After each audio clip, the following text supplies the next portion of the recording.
नमस्कार दोस्तों, इस वीडियो में हम शेयर करेंगे श्रीमद् भगवद गीता के अनमोल वचन, जो कि श्री कृष्ण द्वारा कुरुक्षेत्र में जब कौरव और पांडव के बीच युद्ध हो रहा था तब अर्जुन को संबोधित करते हुए कहा गया था। इस श्लोक में वैसे तो अर्जुन को संबोधित किया जा रहा है, लेकिन यह हम सभी के लिए कहा गया है और हम सभी को इससे सीखना चाहिए। इसलिए इस वीडियो में जितने भी श्लोक है आपको जरूर सुनना चाहिए, जिससे आप इस जीवन को अच्छे ढंग से समझ सको और इस जीवन को अच्छे से जी सको। श्रीमद् भगवद गीता को ज्यादातर केवल गीता के रूप में संदर्भित किया जाता है, जो एक हिंदू धर्म ग्रंथ है। भगवद गीता में भगवान कृष्ण के 701 श्लोक हैं। यह हिंदू धर्म में सबसे महत्वपूर्ण ग्रंथों में से एक है। यह कुरुक्षेत्र युद्ध के दौरान अर्जुन और भगवान श्री कृष्ण के बीच संवाद है, जिसे महाभारत भी कहा जाता है। गीता को ईश्वर के गीत के रूप में भी जाना जाता है, जहां वह हमारे साथ आध्यात्मिक और जीवन ज्ञान और उसके दर्शन शेयर करते हैं। भगवद गीता की कहानी शुरू होती है जहां अर्जुन लड़ने के लिए तैयार है, लेकिन वह हिचकिचाता था कि अगर वह उनके दोस्तों और रिश्तेदारों से लड़ता और मारता है तो यह एक घोर पाप होगा। तो इस लड़ाई से कुछ भी हासिल नहीं होगा, भले ही उसे अपना राज्य वापस मिल जाए। यहाँ फिर भगवान कृष्ण उन्हें कर्म, ज्ञान और भक्ति योग के साथ साथ देवत्व की प्रकृति, मानव जाति की अंतिम नियति और नश्वर जीवन का उद्देश्य समझाते हैं। तो चलिए फिर देखते हैं। श्री कृष्ण बोले, हे अर्जुन, तुम्हें उस असमय में ये मोह माया किस हेतु प्राप्त हुआ? क्योंकि यह ना तो श्रेष्ठ पुरुषों द्वारा आचरित है और ना स्वर्ग को देने वाला और ना ही कृतकों को करने वाला ही है। इसलिए हे अर्जुन, नपुंसकता को मत प्राप्त हो, हृदय की तुच्छ दुर्बलता को त्याग कर युद्ध के लिए खड़े हो जाओ। हे अर्जुन, तू ना शौक करने योग्य मनुष्य के लिए शोक करता है और पंडितों से वचनों को कहता है, परंतु जिनके प्राण चले गए हैं उनके लिए और जिनके प्राण नहीं हैं उनके लिए भी पंडित जन शौक नहीं करते। हे अर्जुन, सर्दी गर्मी और सुख दुख को देने वाली इंद्रियां और विषयों के संयोग को उत्पत्ति विनाशशील और अनित्य है, इसलिए इसको तुम सहन करो। जो इस आत्मा को मारने वाला समझता है तथा जो इसको मरा मानता है, वह दोनों ही नहीं जानते, क्योंकि यह आत्मा वास्तव में ना तो किसी को मारता है और ना किसी के द्वारा मारा जाता है। यह आत्मा किसी के काल में भी ना तो जन्मता है और ना मरता है, तथा नए उत्पन्न होकर फिर होने वाला ही है, क्योंकि यह जन्मा नित्य सनातन पुरातन है। शरीर के मारे जाने पर भी या नहीं मारा जाता। जो पुरुष इस आत्मा को नाश रहित, नित्य, अजन्मा और अव्यय मानता है, वह पुरुष कैसे किसी को मरवाता है और कैसे किसको मारता है। जैसे मनुष्य पुराने वस्त्रों को त्याग कर दूसरे नए वस्त्रों को ग्रहण करता है, वैसे ही जीवात्मा पुराने शरीरों को त्याग कर दूसरे नए शरीरों को प्राप्त होता है। इस आत्मा को शस्त्र नहीं काट सकते, इसको आग नहीं जला सकते, इसको जल नहीं गला सकता और हवा नहीं सुखा सकता। किंतु यदि तुम इस आत्मा को सदा जन्मने वाला तथा सदा मरने वाला मानते हो तो भी यह योग्य नहीं है। हे अर्जुन, यह आत्मा सबके शरीर में सदा ही अवध्य है, इस कारण संपूर्ण प्राणियों के लिए तू शोक करने योग्य नहीं है। या तो तू युद्ध में मारा जाकर स्वर्ग को प्राप्त होगा अथवा संग्राम में जीतकर पृथ्वी का राज्य भोगेगा। इस कारण हे अर्जुन, युद्ध के लिए निश्चय करके खड़ा हो जा। जय पराजय, लाभ हानि और सुख दुख को समान समझकर उसके बाद युद्ध के लिए तैयार हो जा। इस प्रकार युद्ध करने से तू पाप को नहीं प्राप्त होगा। तेरा कर्म करने में ही अधिकार है, उसके फलों में कभी नहीं। इसलिए तू कर्मों के फल का हेतु मत हो तथा तेरी कर्म ना करने में भी आसक्ति ना हो। हे अर्जुन, जिस काल में या पुरुष मन में स्थित संपूर्ण कामनाओं को भली भांति त्याग देता है, और आत्मा से आत्मा में ही संतुष्ट रहता है, उस काल में वह स्थित प्रज्ञ कहा जाता है।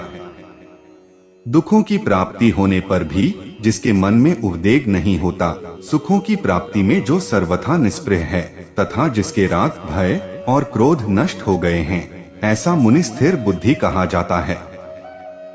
इसलिए साधक को चाहिए कि वह उन संपूर्ण इंद्रियों को वश में करके समाहित स्थित हुआ मेरे प्राण होकर ध्यान में बैठे, क्योंकि जिस पुरुष की इंद्रियां वश में होती हैं, उसी की बुद्धि स्थिर होती है। विषयों की चिंतन करने वाले पुरुष की उन विषयों में आसक्ति हो जाती है। आसक्तियों से उन विषयों की कामना उत्पन्न होती है और कामना में विघ्न पड़ने से क्रोध उत्पन्न होता है। क्रोध से अत्यंत मूढ़ भाव उत्पन्न हो जाता है। मूढ़ भाव से स्मृतियों में भ्रम हो जाता है। इस स्मृति में भ्रम हो जाने से बुद्धि अर्थात ज्ञान शक्ति का नाश हो जाता है, और बुद्धि का नाश हो जाने से यह पुरुष अपने स्थिति से गिर जाता है। किसी और के जीवन की नकल को पूर्णता के साथ जीने की तुलना में अपने भाग्य को अपूर्ण रूप से जीना बेहतर है। एक उपहार तब शुद्ध होता है जब वह दिल से सही व्यक्ति को सही समय पर और सही जगह पर दिया जाता है, और जब हम बदले में कुछ नहीं की उम्मीद करते हैं। कोई भी जो अच्छा काम करता है उसका कभी भी बुरा अंत नहीं होगा, चाहे यहाँ या आने वाले दुनिया में। वह सुख जो लंबे अभ्यास से आता है, जो दुख के अंत की ओर ले जाता है, जो पहले जहर की तरह है लेकिन अंत में अमृत के समान है। इस तरह का सुख अपने मन की शांति से उत्पन्न होता है। जो कोई भी आध्यात्मिक प्राप्ति के उन्नत चरण के लिए अपने दृढ़ संकल्प में स्थिर है और संकट और सुख के हमलों को समान रूप से सहन कर सकता है, वह निश्चित रूप से मुक्ति के योग्य व्यक्ति है। भगवान की शांति उनके साथ है जिनके मन और आत्मा में सामंजस्य है, जो इच्छा और क्रोध से मुक्त हैं, जो अपनी आत्मा को जानते हैं। नरक के 3 कारण हैं, रोमांच, क्रोध और लोभ। अपने सभी कार्यों को भगवान पर केंद्रित मन के साथ करें।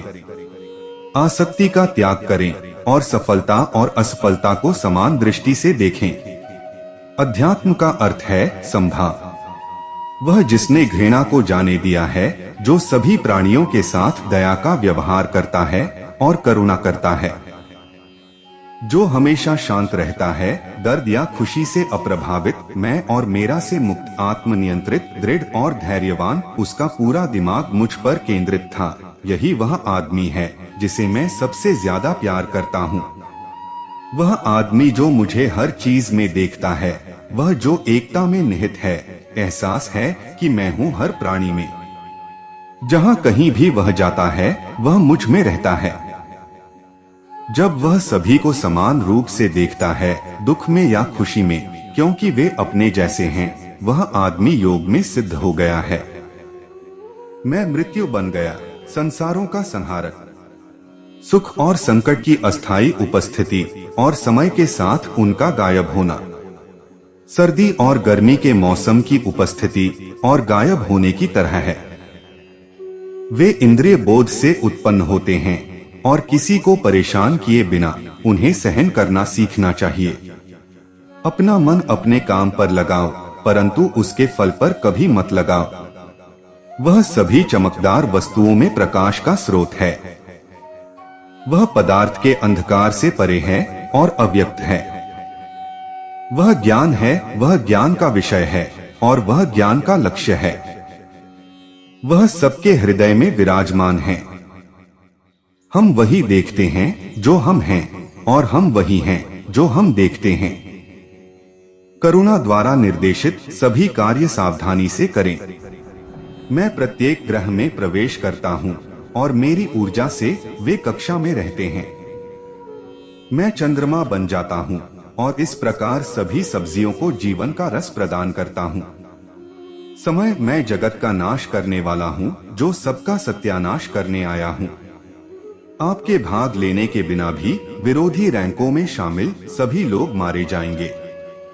यह प्रकृति है जो सभी आंदोलन का कारण बनती है। अहंकार से मोहित मूर्ख उस धारणा को आश्रय देता है जो कहती है कि मैंने किया। गर्मी और सर्दी, सुख और दर्द की भावना इंद्रियों के अपनी वस्तुओं के संपर्क के कारण होती है। वे आते हैं और चले जाते हैं अनंत काल तक। आपको उन्हें स्वीकार करना चाहिए। प्रकृति द्वारा निर्धारित कर्तव्यों का पालन करते हुए व्यक्ति ने कोई पाप नहीं किया। मैं सभी प्राणियों के हृदय में निवास करने वाला आत्मा हूँ। मैं सभी प्राणियों का आदि, मध्य और अंत भी हूँ। हम वास्तव में कभी दुनिया का सामना नहीं करते हैं। हम जो अनुभव करते हैं वह हमारा अपना तंत्रिका तंत्र है। आपका अपने संबंधित कर्तव्य करने पर नियंत्रण है, लेकिन परिणाम पर कोई नियंत्रण या दवा नहीं है। असफलता का डर, भावनात्मक रूप से काम के फल से जुड़ा होना सफलता की सबसे बड़ी बाधा है, क्योंकि यह मन की स्थिरता को लगातार भंग करके दक्षता को लूटता है। स्वार्थी कार्य दुनिया को कैद करते हैं। व्यक्तिगत लाभ के बारे में सोचे बिना निस्वार्थ भाव से कार्य करें। अपनी इच्छा की शक्ति से अपने आप को नया आकार दो। अपने आप को कभी भी स्व इच्छा से नीचा न होने दें। बुद्धिमान अपनी चेतना को एकीकृत करते हैं और कर्म के फल के प्रति आसक्ति को त्याग देते हैं।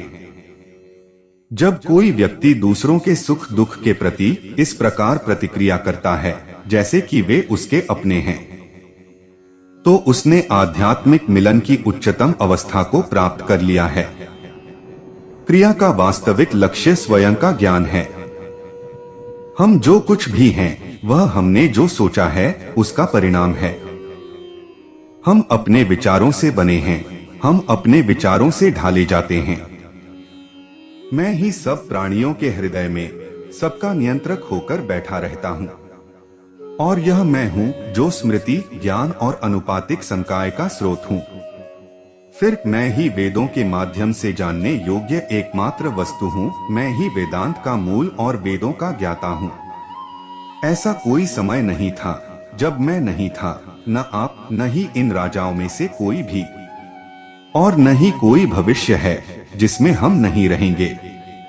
क्योंकि यदि सबसे बड़ा पापी भी अपने सारे प्राण से मेरी उपासना करे तो भी उसकी अधार्मिक इच्छा के कारण वह अधार्मिक ठहरेगा, और वह शीघ्र ही शुद्ध हो जाएगा और चिरस्थायी शांति को प्राप्त होगा। क्योंकि मेरी प्रतिज्ञा का वचन यह है कि जो मुझसे प्रेम रखता है वह नाश नहीं होगा। इंद्रियों की दुनिया में कल्पित सुखों की शुरुआत और अंत है और दुख को जन्म देते हैं।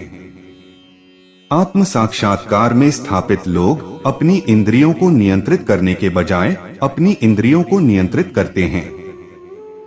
अपने आप को छोड़ दें तो मन व्यक्तित्व के वही पुराने आदत पैटर्न को दोहराता चला जाता है।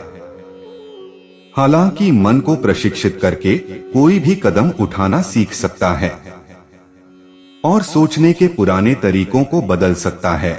यही योग का केंद्रीय सिद्धांत है। हमें एक निस्वार्थ भावना से कार्य करना चाहिए।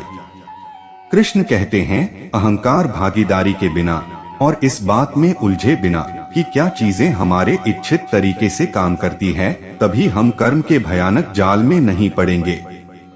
हम अपने कर्तव्यों से दूर रहकर कर्म से बचने की आशा नहीं कर सकते। संसार में जीवित रहने के लिए भी हमें कर्म करना चाहिए। कुछ लोग ध्यान के माध्यम से, बुद्धि से हृदय में भगवान को समझते हैं। दूसरों को ज्ञान योग द्वारा और अन्य काम के योग से। कुछ हालांकि ब्रह्मा को नहीं समझते हैं, लेकिन दूसरों से सुनकर पूजा करते हैं। वे अपने दृढ़ विश्वास से मृत्यु को भी पार करते हैं जो उन्होंने सुना है। मेरे प्रति सदा चौकस रहो, मेरी उपासना करो। हर एक काम मेरे लिए भेंट कर, तब तू मेरे पास आना। यह मैं वादा करता हूँ क्योंकि तू मुझे प्रिय है। मौत एक पुराने कोट को उतारने से ज्यादा दर्दनाक नहीं है। खुद को और अपनी दुनिया को उस चीज से आकार देते हैं जो हम मानते हैं और सोचते हैं और कार्य करते हैं, चाहे वह अच्छे के लिए हो या बुरे के लिए। अपरिपक्व लोग सोचते हैं कि ज्ञान और क्रिया अलग अलग हैं, लेकिन बुद्धिमान उन्हें एक ही मानते हैं। उसका निर्णय बेहतर होगा और उसकी दृष्टि स्पष्ट होगी। यदि वह जो करता है उसके परिणाम में भावनात्मक रूप से नहीं उलझा है। कृष्ण इस विचार का परिचय देते हैं कि सभी स्वार्थी इच्छाओं पर काबू पाने के लिए पर्याप्त नहीं है। स्वामित्व और अहंकार को वश में करना भी आवश्यक है।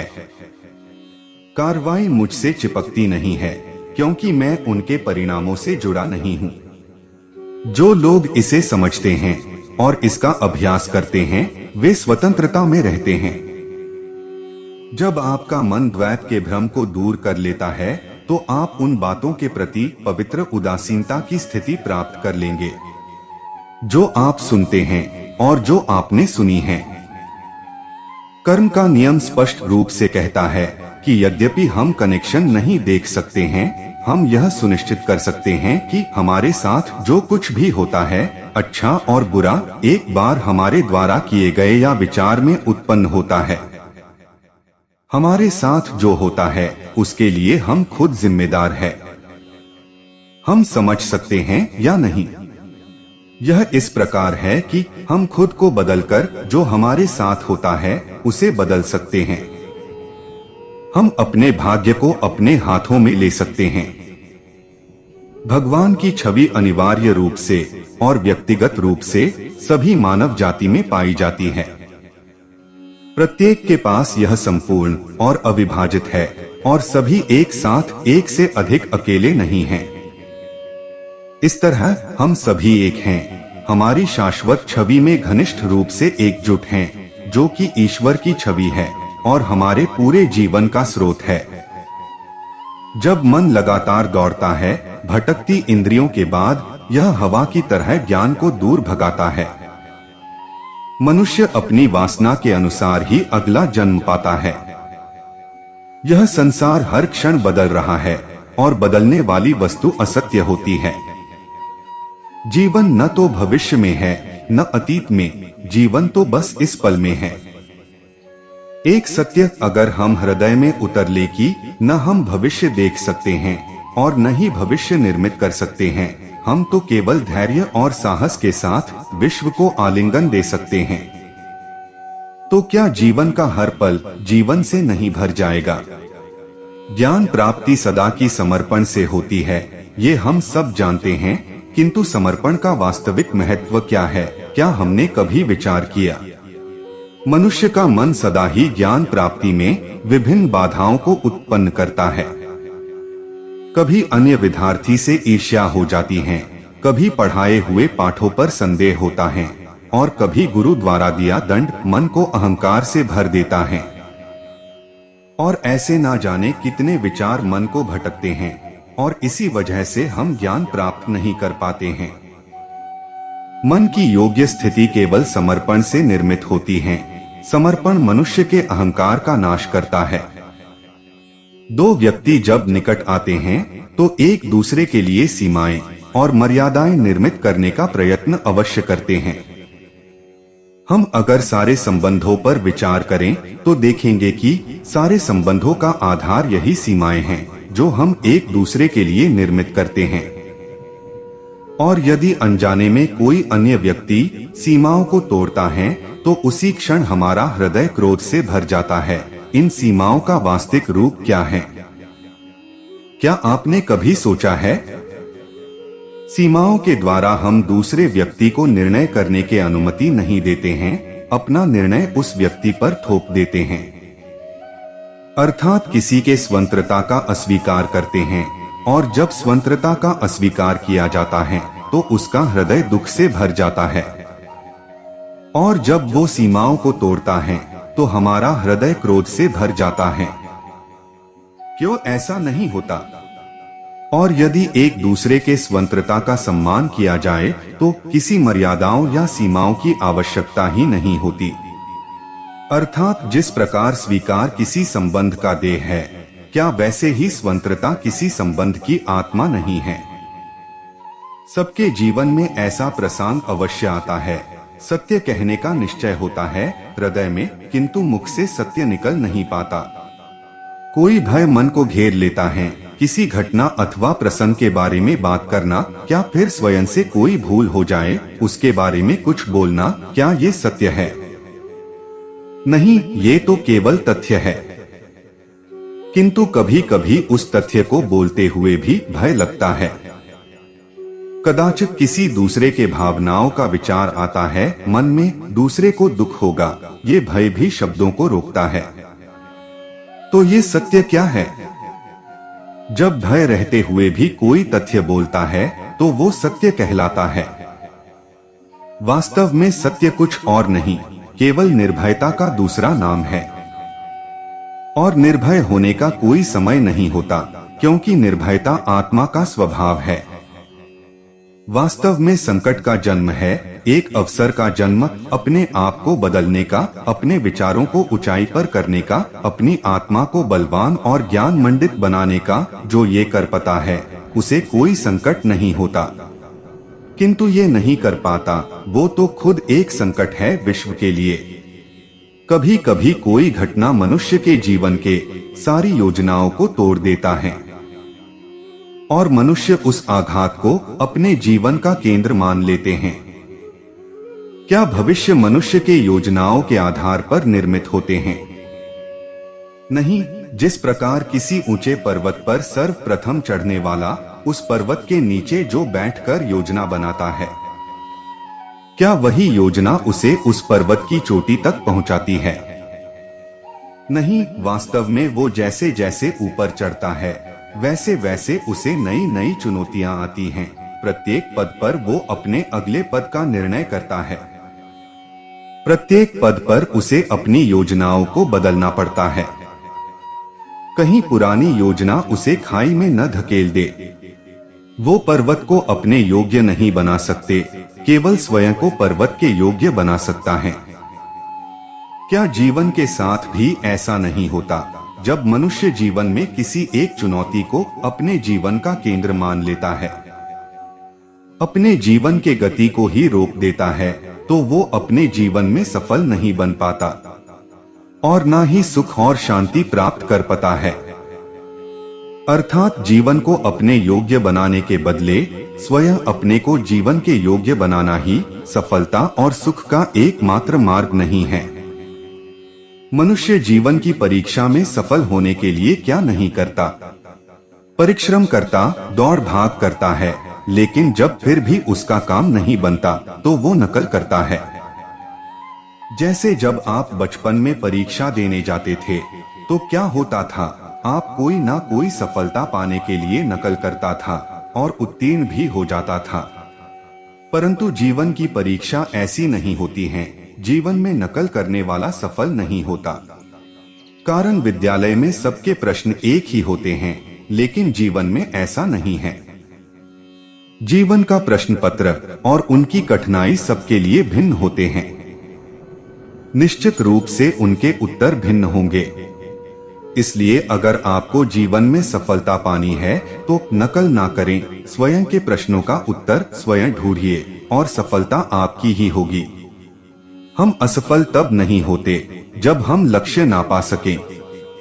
हम असफल तब होते हैं जब हम प्रयास करना बंद कर देते हैं। इसलिए प्रयास करते रहिए और हार ना माने, क्योंकि जिस दिन आप हार स्वीकार करना बंद कर देंगे, जीत आपके चरणों में होगी। यदि आगे बढ़ना है तो अपनों का साथ दे, परंतु साथ देने से पहले ये अवश्य पहचान लें कि अपने कौन हैं। क्या अपने वही होते हैं जिनके साथ अपना हमारा रक्त संबंध होता है, या अपने मित्र अपने वे होते हैं जो हमें सत्कार्य के लिए प्रेरित करें, हमें आगे बढ़ाए, हमारा साथ दे।